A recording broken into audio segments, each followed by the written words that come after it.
यदि दो चीज आपने भगवान को दे दी तो भगवान आपके हो गए। एक आर्द्र भक्ति, दूसरी प्रेममय भगवान की भक्ति।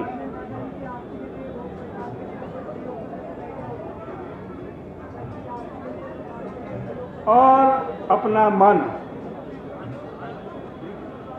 ये भगवान को अर्पित कर दो और फिर किसी दूसरी चीज को मत देखो। भगवान की भक्ति से हृदय द्रवित होता है, शरीर में रोमांच होता है, आंखों से आंसू आ जाते हैं भगवान की भक्ति करते करते, और धीरे धीरे ये संसार छूट जाता है।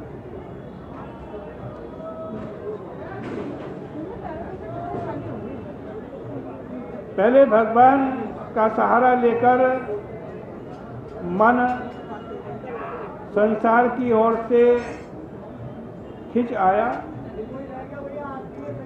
फिर धीरे धीरे मन संसार की ओर से खिंच गया,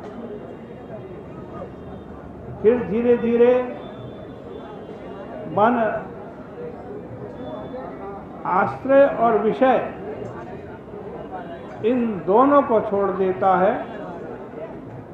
भुक्ताश्रयम यर्नि निर्विषयम विरक्तम। ऐसे मन में क्या विशेषता आती है? इसके संबंध में भागवत जी ने 3 बात बतलाई।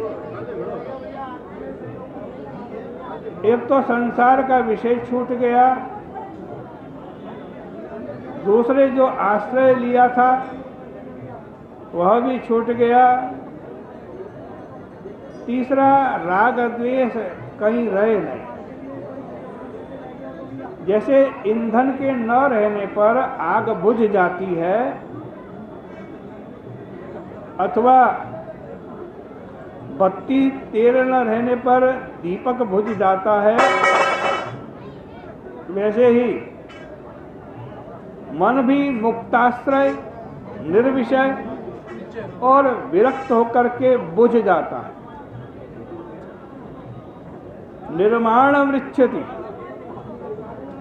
यहाँ निर्माण शब्द बुझने के, शांति के अर्थ में है। लिखा है भागवत में, दीप निर्वाण गंधम च स्वर्गवाक्य मरुंधतिम न जिघ्रन्ति न शृण्वन्ति न पश्यन्ति गतायुष। यहाँ दीप निर्वाण गंध में दिए के बुझने का ही अर्थ है। जिसकी आयु कम हो जाती है उसको दीपक बुझने की गंध नहीं आती। बिजली की रोशनी के लिए यह बात नहीं है। जिनके घर में घी का दिया जलता है उनके लिए कहा गया है, वो बड़ी भारी वस्तु है। लौकिक उन्नति दूसरी चीज है और धार्मिक आध्यात्मिक उन्नति दूसरी चीज है। जब मनुष्य का मन बुझ जाता है तब उसमें अंतर डालने वाली कोई चीज नहीं रहती। मन ही बताता है कि यह अलग है और मैं अलग हूँ, तुम अलग हो और वे अलग है। इसलिए जब मन बुझ गया तो सारा भेदभाव समाप्त हो गया।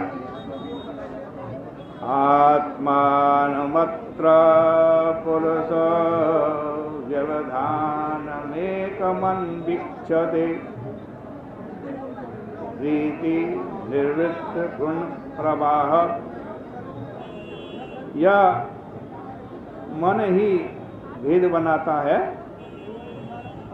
जितना भी भेदभाव है वो मन के आधार पर ही बनता है। न भेद श्रुति गोचर। भेद धिक्कारकर्ता ने कहा यह भेद कभी किसी